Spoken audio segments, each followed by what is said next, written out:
सांगली संजयनगर परिसरातील नानीमाळा येथे युवकावर कोयत्याने खुनी हल्ला करून त्यास गंभीर जखमी करून पसार असणाऱ्या दोघा संशयितांच्या मुसक्या संजयनगर पोलिसांनी आवळल्या.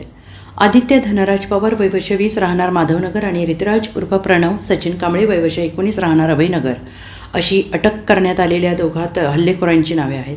हल्ल्यात प्रवीण हनुमंत पाटील वय वर्ष 32 राहणार नानीबाई मळा सांगली हा जखमी झाला आहे आणि या प्रकरणी संजयनगर पोलीस ठाण्यात दिनांक 5 जून रोजी प्रतिमा युवराज पाटील राहणार नागाव कवटेम तालुका तासगाव यांनी फिर्याद दिली आहे.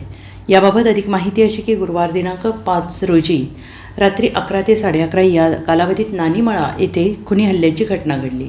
फिर्यादी प्रतिमा पाटील यांचा भाऊ प्रवीण पाटील याच्या डोक्यात अनोळखी व्यक्तींनी धारदार हत्याराने वार करण्यात आले. त्यानंतर हल्लेखोर तेथून पसार झाले होते. खुनी हल्ल्यात प्रवीण हा गंभीर जखमी झाला होता. नागरिकांनी त्यास तातडीनं उपचारार्थ रुग्णालयात दाखल केले, परंतु तो बेशुद्ध अवस्थेत असल्याने हल्ला नेमका कोणी केला याबाबतची कोणतीच माहिती पोलिसांना कळत नव्हती. पोलिसांनी घटनास्थळाचा पंचनामा करून परिसरातील CCTVची तपासणी केली, मात्र ठोस पुरावा पोलिसांच्या हातात येत नव्हता. सहाय्यक पोलीस निरीक्षक किरण स्वामी तसेच गुन्हे प्रकटीकरण शाखेकडील विनोद साळुंखे, सुशांत लोंढे यांनी कौशल्याने हे प्रकरण हाताळले. त्यांच्या तपासात त्यांना हल्लेखोर पेट्रोल पंपाच्या समोर असलेल्या झाडीत लपून बसले असल्याची माहिती मिळाली. त्यानुसार पोलिसांनी तातडीने तेथे धाव घेऊन त्यांना पळून जाण्याची संधी न देता ताब्यात घेतलं.